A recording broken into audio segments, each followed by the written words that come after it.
अस्सलाम वालेकुम। उम्मीद है आप सब खैरियत से होंगे। आज हम बात करेंगे पीएमसी और पीएमडीसी दोनों में डिफरेंस क्या है और दोनों में से कौन सा बेस्ट है स्टूडेंट्स के लिए।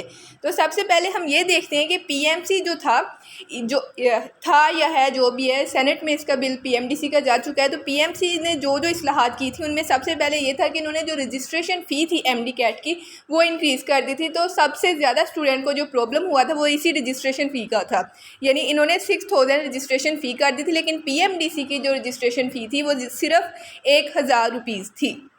इसके अलावा पीएमसी ने एक नई चीज़ इंट्रोड्यूस करवाई थी, वो ये था कि प्राइवेट मेडिकल कॉलेजेस में अगर आपने एडमिशन लेना है तो आपका इंटरव्यू होता था।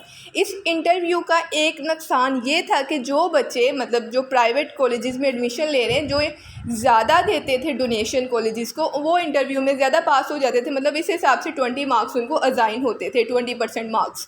तो ये एक इसकी नेगेटिव चीज़ थी। लेकिन इन्होंने ये दावा किया था पीएमसी ने कि हम डोनेशन सिस्टम ख़त्म कर रहे हैं, जो कि इनडायरेक्टली ख़त्म नहीं हुआ था, ठीक है। लेकिन पीएमडीसी में donation system as it is मौजूद था, यानी उन्होंने ये दावा भी नहीं किया था कि हम डोनेशन सिस्टम ख़त्म कर रहे हैं या नहीं कर रहे हैं। इसके अलावा पीएमसी का जो एमडी कैट था वो ऑनलाइन होता था। ऑनलाइन सिस्टम इन्होंने एक नई चीज़ तब्दीली लाने की कोशिश की थी, लेकिन इनका ऑनलाइन सिस्टम में काफ़ी ज़्यादा ख़राबियाँ मौजूद थी। ये कुछ ज़्यादा अगर प्रोफेशनल बंदे यूज़ करके और प्रोफेशनल सॉफ्टवेयर यूज़ करके ये काम करते तो मे बी इसका फ़ायदा होता है, लेकिन इन्होंने काफ़ी ज़्यादा इसमें एरर्स की, इम्परफेशनैलिटी दिखाई, काफ़ी ज़्यादा प्रॉब्लम्स क्रिएट हुई स्टूडेंट्स के लिए। तो स्टूडेंट्स को ऑनलाइन सिस्टम के बजाय फिजिकल सिस्टम ही बेहतर लगा, जो कि पीएमडीसी का सिस्टम था।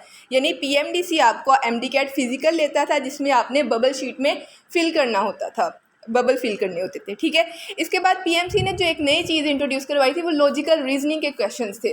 लॉजिकल रीजनिंग पीएमडीसी के पेपर में बिल्कुल भी नहीं हुआ करती थी। पीएमडीसी का पेपर जो कि UHS university of health sciences Punjab में लेता था और सिंध मीटा वगैरह लेता था, तो उसमें लॉजिकल रीजनिंग टाइप की कोई भी चीज़ नहीं होती। वैसे ही लॉजिकल रीजनिंग का आना एक प्लस पॉइंट था। इससे ये होता था कि मेरिट थोड़ा कंट्रोल हो सकता था, क्योंकि बाकी बुक तो सारी बच्चे क्रैम कर लेते थे, लेकिन लॉजिकल रीजनिंग में लॉजिक लगती है तो उसमें स्पेसिफिकली पता चलता है कि कौन कितना काबिल है। पीएमसी की एक बड़ी गलती ये थी कि इन्होंने जो एमसीक्यूज़ का पिछली दफ़ा बैंक अपना इंट्रोड्यूस करवाया, उसमें आउट ऑफ सिलेबस या आउट ऑफ बुक एमसीक्यूज़ बहुत ज़्यादा थे। यानी अगर पंजाब का कोई भी स्टूडेंट एमडी कैट प्रिपेयर करता तो उसको सिंध केपीके वगैरह की बुक्स पढ़ने के बावजूद भी कुछ एमसीक्यूज़ आउट ऑफ सिलेबस लगते थे। यानी ये इनका एक काफ़ी बड़ा ड्रॉबैक था। वो ये कर सकते थे कि सिलेबस फ्री सिस्टम इंट्रोड्यूस करवा के आउट ऑफ सिलेबस एमसीक्यूज़ दे सकते थे, लेकिन उन्होंने सिलेबस भी दिया और आउट ऑफ सिलेबस एमसीक्यूज़ भी दिए। तो ये उनकी सबसे बड़ी नेगेटिव चीज़ थी, ठीक है, पीएमसी की। लेकिन पीएमडीसी में हमने देखा है कि अगर एक भी आउट ऑफ सिलेबस एमसीक्यूज़ आता था तो यूएचएस पे केस होता था। लाइक 2017 में काफ़ी ज़्यादा एमसीक्यूज़ आउट ऑफ सिलेबस थे और काफ़ी इस तरह की प्रॉब्लम्स आई थी, तो यूएचएस पे एक प्रॉपर केस हुआ था, जिसके बाद यूएचएस ने बच्चों को कुछ के मार्क्स भी दिए थे। इसके बाद पीएमसी ने एक नई चीज़ इंट्रोड्यूस करवाई, वो ये थी कि स्कॉलरशिप स्टूडेंट्स के लिए। ये काफ़ी अच्छा पॉइंट था कि पीएमसी स्कॉलरशिप दे रहा था स्टूडेंट्स को, लेकिन पीएमडीसी इस तरह की कोई भी स्कॉलरशिप टाइप चीज़ नहीं देता। पीएमसी की जो माइग्रेटरी पॉलिसी थी कि एक कॉलेज से दूसरी कॉलेज में माइग्रेशन की पॉलिसी थी, इंटरनेशनली वर्सेस नेशनली या फिर नेशनली इंटरनेशनली इंटरनेशनली दोनों, वो काफ़ी अच्छी थी पॉलिसी की पीएमसी की। इसके अलावा जो पीएमसी का टारगेट थे ना, वो बच्चों को मुश्किल एमसीक्यूज़ देता था, आउट ऑफ सिलेबस एमसीक्यूज़ देता था। यानी बच्चे सिर्फ बुक की क्रैमिंग के एमसीक्यूज़ हल कर सकते हैं या फिर आउट ऑफ सिलेबस भी कर सकते हैं, ये वो चेक करता था। लेकिन जो पीएमडीसी था वो ये चेक करता था कि बच्चे टाइम कैसे मैनेज करते हैं। पीएमडीसी का जब आप यूएचएस का पेपर देते थे तो आपको 40 सेकंड दिए जाते थे एक एमसीक्यूज़ के लिए। 40 सेकंड में अगर आप एक एमसीक्यूज़ नहीं कर रहे, मतलब आपका मार्क्स जा रहा है, ठीक है। इसके अलावा पीएमसी ने नेगेटिव मार्किंग को ख़त्म कर दिया। पीएमडीसी में नेगेटिव मार्किंग होती थी, यानी अगर आपके एक एमसीक्यूज़ गलत है तो आपके टोटल में से -1 हो जाएगा। 15 एमसीक्यूज़ गलत है तो टोटल में से -15 मार्क्स हो जाएंगे। यानी एक एमसीक्यूज़ गलत होने पे आपकी जितने भी एमसीक्यूज़ गलत होंगे उतनी आपकी नेगेटिव मार्किंग होती थी।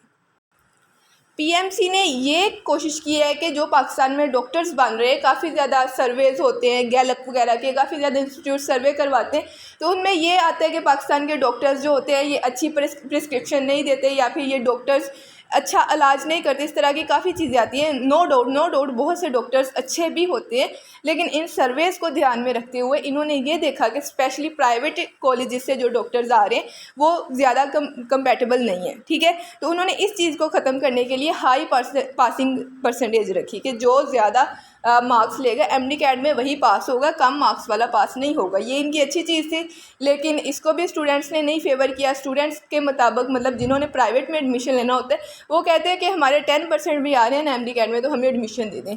यानी वो कहते हैं कि जिसके पास पैसा है वो एडमिशन ले सकता है, जिस तरह की कोई भी प्रॉब्लम नहीं होनी चाहिए, इस तरह की कोई भी हिंड्रेंस किसी के रास्ते में नहीं होनी चाहिए। तो स्टूडेंट्स को ये इनका नेगेटिव पॉइंट लगता था, जैसा कि ये नेगेटिव पॉइंट है नहीं इनका। अब अगर बात करें कि पीएमसी के जाने और पीएमडीसी के आने से एमडी कैट स्टूडेंट्स पे क्या इफ़ेक्ट होने वाला है, तो इसका इफ़ेक्ट पॉजिटिव होने वाला है, क्योंकि पीएमसी के जो एमसीक्यू स्टाइल था वो टफ़ स्टाइल था, काफ़ी टफ़ एमसीक्यूज़ बनाता था। इसके लिए बच्चों को बहुत ज़्यादा मेहनत करने की ज़रूरत होती थी और अपनी बुक से अलावा भी दूसरी बुक्स रीड करने की ज़रूरत होती थी।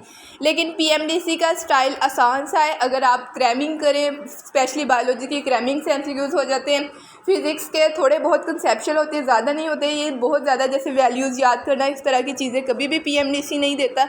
इन्होंने मतलब 2017 में इस चीज़ का इकरार भी किया था कि हम वैल्यूज़ जो याद करने वाली होंगी, न्यूमेरिकल वैल्यूज़ इस तरह की हम नहीं देंगे। न्यूमेरिकल एमसीक्यूज़ आते थे फिज़िक्स में, वो बहुत ज़्यादा नहीं आते थे, और केमिस्ट्री पोर्शन ज़्यादा मुश्किल नहीं होता था। यानी अगर आप किप्स एकेडमी के टेस्ट चेक करें ना तो तकरीबन उसी स्टाइल में होते थे इनके पेपर्स। तो आपको अगर पीएमडीसी का कंफर्म हो गया कि पीएमडीसी आ रहा है तो आपके लिए ये फ़ायदा है कि आपकी प्रिपरेशन में आसानी हो जाएगी। आपको अब दूसरे प्रोवेंस की बुक्स रीड करने की ज़रूरत नहीं है, लेकिन आपको जिस चीज़ की प्रैक्टिस करनी है ना, आपने एमसीक्यूज़ में नेगेटिव मार्किंग और दूसरा टाइम मैनेजमेंट की प्रैक्टिस करनी है कि आप 40 सेकंड में एक एमसीक्यूज़ कर सकते हैं या नहीं कर सकते। तो इस तरह के आपको प्रैक्टिस करनी पड़ेगी। इसके अलावा बबल फिल करने की भी एक्स्ट्रा प्रैक्टिस करनी पड़ेगी, वो मोस्टली अकेडमीज़ करवा देती है अगर आप कोई भी अकेडमी ज्वाइन कर रहे हैं। अगर आप इम्प्रूवर है, रिपीटर है, घर बैठ कर तैयारी करना चाहते हैं तो आप खुद बेज़ाते खुद ये चीज़ें प्रैक्टिस करेंगे। आप टाइम मैनेज कैसे कर रहे हैं, फॉर एग्ज़ाम्पल आप कोई भी किप्स का, स्टेप का, किसी भी अकेडमी का कोई भी टेस्ट लें, 60 एमसीक्यूज़ देखें कितने सेकंड में कर रहे हैं, कितने पर सेकंड एक एमसीक्यूज़ में कितने कर रहे हैं, तो इस हिसाब से आप करें। इसके अलावा बच्चों को जो मसला आता है वो टाइम मैनेजमेंट का ये होता है कि वो कहते हैं कि हम एक को 40 सेकंड दें तो फिर बाकी मतलब अगर फिज़िक्स में फॉर एग्जांपल कोई न्यूमेरिकल आ गया हम क्या करें। तो आपने ये करना होता है कि जो एमसीक्यूज़ आपको नहीं आ रहा वो आपने छोड़ देना, उस पर टाइम अपना वेस्ट नहीं करना, उसको एंड पे आके करना है जो आपके पास टाइम बचता है। तो इस पर दोबारा मैं गाइडेंस के लिए पूरी वीडियो बना दूँगी इंशाल्लाह। तो आप बस ये रखेंगे अगर आपकी पीएमडीसी आ रही है तो स्टूडेंट्स के लिए आसानी हो रही है, मतलब काफ़ी चीज़ें आपके लिए आसान हो जाएंगी। तो अल्लाह ताला कामयाब करे आप सबको। जज़ाकल्लाह, थैंक यू वेरी मच।